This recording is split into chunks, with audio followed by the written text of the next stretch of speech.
राधे राधे। जय श्री कृष्णा।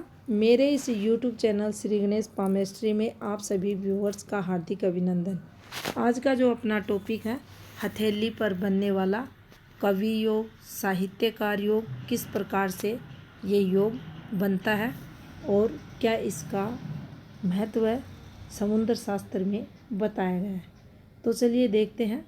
सबसे पहले अगर हम समुद्र शास्त्र को यहाँ पर लें तो देखिए, वहाँ पर 3 ग्रह पर्वतों को स्ट्रॉन्ग रखा गया है, जिसके अंदर पहले अगर ग्रह पर्वत की बात करें तो गुरु पर्वत को महत्व दिया गया है, दूसरे स्थान पर चंद्र को दिया गया है और तीसरे स्थान पर सूर्य पर्वत को महत्व दिया गया है। इन तीनों ग्रहों को इस क्षेत्र विशेष के लिए महत्वपूर्ण ग्रह माना जाता है। अब पहले अगर गुरु की यहाँ बात की जाए तो देखिए, गुरु सबसे शक्तिशाली महत्वपूर्ण ग्रह वैसे भी हर किसी व्यक्ति के जीवन में रहते हैं। अगर ये पुष्ट है, विकसित हैं, उठे हुए हैं तो व्यक्ति किसी भी फील्ड में रहे निश्चित ही उसे सफलता मिलती है। बुद्धिमान वह व्यक्ति रहता है, अच्छी शिक्षा ग्रहण करता है, शास्त्रों वगैरह में उसका अच्छा इंटरेस्ट रहता है, आत्मज्ञान उस व्यक्ति का बढ़ा हुआ देखा जाता है। उसी प्रकार अगर चंद्र की यहाँ मजबूती को अगर देखा जाए तो यह हमारी मन की स्थिति को बताता है, और अगर मन किसी व्यक्ति का अच्छा है, पॉजिटिव है, तो निश्चित ही जीवन काल में उसे अपने क्षेत्र विशेष में सफलताएं मिलती हैं। और यह ग्रह हमारे इमेजिनेशन पावर का ग्रह भी माना जाता है, तो ये हमारी जो सोचने समझने की शक्ति रहती है उसको भी बढ़ाता है। थर्ड ग्रह जिसको महत्व दिया गया वह सूर्य रहता है। सूर्य हमारे कर्म क्षेत्र को बताता है। हमारी आत्मा का ग्रह होने के कारण हमें किस प्रकार से नेम फेम प्रसिद्धि मिलेगी ये उसको भी बताता है। टैलेंट को बताता है कि व्यक्ति में टैलेंट है और अपने टैलेंट द्वारा उस व्यक्ति को जीवन काल में सफलता भी मिलेगी। अब देखिए, पहली स्थिति ये 3 ग्रहों की पॉजिटिविटी की बताई गई है, और दूसरी स्थिति की अगर बात करें तो वहाँ पर ये मेंशन किया गया है कि मणिबंध पर कम से कम या तो 3 रेखाएं रहें। तो 3 रेखाएं हैं तो तरक्की भी मिलेगी, तो प्रसिद्धि की भी कारक बनेंगी और व्यक्ति रुपए पैसे भी कमाता है। या यहाँ पर कम से कम 2.5 रेखाएं रहें, 2 पूर्ण रेखाएं, 1 आधी रेखा, तो 2.5 रेखाएं भी हैं तो भी ये योग बनता है।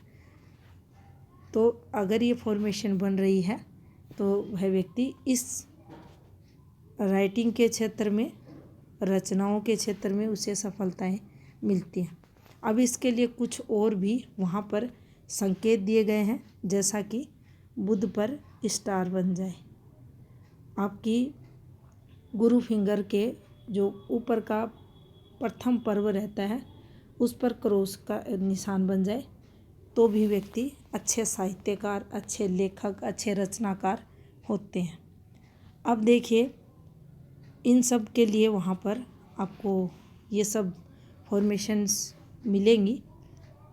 इस योग के लिए जो सबसे महत्वपूर्ण रेखा और रहती है वह रहती है हमारी मस्तिष्क रेखा। तो देखिए, मस्तिष्क रेखा का इस प्रकार से घुमाव लेते हुए चंद्र पर पहुंचना इसकी सफलता के लिए अति आवश्यक है। कितने भी अच्छी रेखाएं हाथ में क्यों ना हो, ग्रह पर्वत अच्छे हों, अगर मस्तिष्क रेखा डिस्टर्ब है तो आप जीवन में कोई भी कार्य पॉजिटिविटी के साथ कर ही नहीं सकते, क्योंकि आपकी जो मन स्थिति, जो मानसिक स्थिति रहेगी वह उतनी स्ट्रॉन्ग पॉजिटिव नहीं होगी, जिसके कारण आपकी जो ज्ञान की रेखा, आपकी जो बुद्धि की रेखा, आपकी जो विवेक शक्ति है वो इससे प्रभावित देखी जाएगी। तो देखिए, ये रेखा जितना घुमाव लेगी, और आप देखेंगे जो लोग इन फील्डों में हैं उनकी ये रेखा आपको घूमती हुई चंद्र को कैप्चर करती हुई ज़रूर मिलेगी। तो ये रेखा हमारे इमेजिनेशन पावर को भी बताती है, हमारी बुद्धि की शार्पनेस को भी बताती है, बुद्धिमत्ता को भी बताती है। और व्यक्ति जैसे जैसे इसका फ्लो नीचे की तरफ जाता है तो उस स्थिति में ये लोग डीपली अपने जो विषय रहते हैं, सब्जेक्ट रहते हैं, उन पर गहन मंथन करते हैं और फिर उसके बाद ये रचनाएं वगैरह करते हैं। अब देखिए कुछ अन्य ग्रह पर्वतों का समावेश किस प्रकार से होता है उसको समझेंगे। तो देखिए जब भी हाथ में ये फॉर्मेशन बन जाए, ये तीनों ग्रह स्ट्रॉन्ग रहें किसी भी व्यक्ति के हाथ में, और मंगल से कोई एक रेखा निकलकर सूर्य रेखा से संबंध बना ले। अब ज़रूरी नहीं है ये रेखा ऐसे ही मिलेगी, ये किसी भी रूप में संबंध बना सकती है। मान लीजिए ये एक रेखा जा रही थी, यहाँ से एक रेखा इसमें मिल सकती है, ये संबंध हो गया इसका। या यहाँ से कोई रेखा निकल रही थी माइंड लाइन से, और यहाँ से कोई रेखा जाकर इससे संबंध बना ले, और यहाँ से ये रेखा इस प्रकार से संबंध बना ले। कहने का तात्पर्य यही है, मंगल से एक रेखा निकलकर सूर्य रेखा से संबंध बना ले तो आप देखेंगे ऐसा लेखक, ऐसा कवि ओजस्वी कविताएं लिखता हुआ मिलेगा। लोगों को साहसिक बनाने की, लोगों में उत्साह जगाने की इनकी कविताएं देखी जाएंगी। इनकी वाणी में ओज गुण की प्रधानता रहेगी, मंगल की प्रधानता इनकी वाणी में देखी जाएगी, और इनकी जो वाणी की, इनकी जो लेखनी की विशेषता रहेगी उसमें आपको मंगल की प्रधानता की झलक दिखाई देगी। अब देखिए सूर्य की रेखा को अत्यंत ही महत्वपूर्ण रेखा इस योग के लिए माना जाता है। जितनी सुदृढ़ ये रेखा रहेगी उतनी ही जीवन काल में उस व्यक्ति को सफलता मिलती है। अब देखिए शुक्र से एक रेखा निकलकर सूर्य रेखा से संबंध बना ले, इसका संबंध भी किसी भी प्रकार से सूर्य रेखा से हो सकता है। शुक्र से एक रेखा निकलकर सूर्य रेखा से संबंध बना ले तो आप पाएंगे ऐसा व्यक्ति आपको और रोमांटिक कविताएं, नोवेल वगैरह लिखता हुआ मिलेगा। तो इसका प्रभाव फिर यहाँ शुक्र ग्रह से रिलेटेड आपको देखने को मिलेगा। अब देखिए यहाँ पर अब अगर लूप ऑफ ह्यूमर आ जाए तो वह व्यक्ति हास्य कविताएं आपको लिखता हुआ मिलेगा। तो इस प्रकार से हम चिन्हों को देखकर और रेखाओं को देखकर, कहाँ से कौन सी रेखा का उद्गम हो रहा है उसको देखकर फिर पूर्ण रूप से ये जान सकते हैं कि अमुक व्यक्ति किस सब्जेक्ट से रिलेटेड ये कविताएं वगैरह, कहानियाँ वगैरह लिख रहा है और किस प्रकार की इसकी सफलता रहेगी। अब देखिए यहाँ पर और भी अगर इस योग के विस्तार को अगर हम ले तो देखिए ये जीवन रेखा रहती है। जीवन रेखा पर इस प्रकार से एक रेखा बनती है, ये इसके इस प्रकार से निकलती है। तो देखिए ये एक तरक्की की रेखा हाथ में मानी जाती है। बिल्कुल इसके पास से दोनों तरफ से इस प्रकार से तरक्की की रेखा रहती है। लेकिन अगर साहित्यिक योग हाथ में बन रहा है और ये रेखा भी आ रही है तो ये पैसे तो दिलाएगी, तरक्की भी करवाएगी व्यक्ति को निश्चित ही अपनी फील्ड में। साथ ही साथ उस व्यक्ति का जो इमेजिनेशन पावर रहेगा, इंट्यूशन पावर रहेगा, वह भी बढ़ा हुआ देखा जाएगा।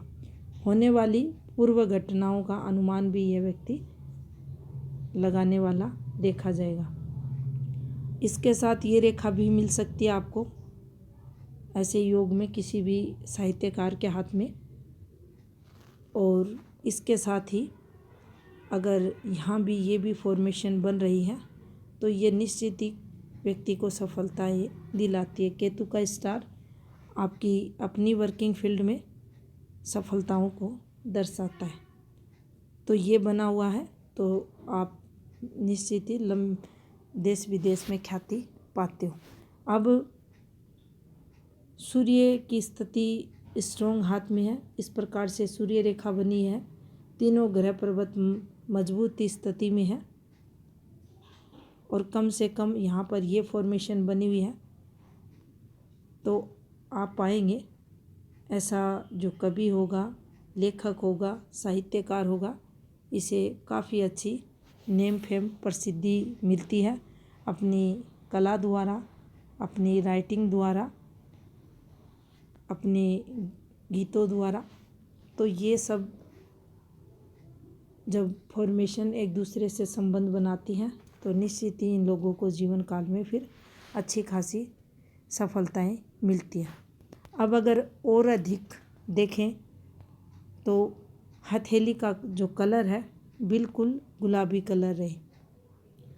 अगर फिंगर्स की बात करें तो लंबी फिंगर्स रहे। फिंगर्स के जो पर्व है वो संतुलित रहे। फर्स्ट पर्व की अगर बात करें तो वह लंबाई लिए हुए अगर हाथ में है। सूर्य फिंगर अच्छी स्थिति में है। गुरु फिंगर से हल्की बड़ी आपको दिखाई दे रही है। ये दोनों स्थितियों में अच्छी रहती है। ये अगर गुरु की फिंगर सूर्य फिंगर से थोड़ी आपको बड़ी भी दिखाई दे तो यहाँ भी गुरु की थोड़ी प्रधानता आ जाएगी और यहाँ सूर्य की थोड़ी प्रधानता आ जाएगी, जो नेम फेम की कारक बनेगी। लेकिन अगर ये बड़ी दिखाई दे रही है, इनके फर्स्ट पर्व सभी फिंगर्स के अच्छे हैं, अंगुलियाँ दिखने में सुंदर दिख रही है और यहाँ से ये जो आपको गांठें दिखाई दे रही हैं ये संतुलित हैं। तो निश्चित ही आप मानो वह व्यक्ति अपनी कला द्वारा विश्व प्रसिद्धि तो पाता है, अत्यधिक पैसे भी पाता है और धनवान भी बनता है और काफ़ी नेम फेम भी उस व्यक्ति का होता है। तो ये था हथेली में बनने वाला कवि योग, साहित्यकार योग। धन्यवाद।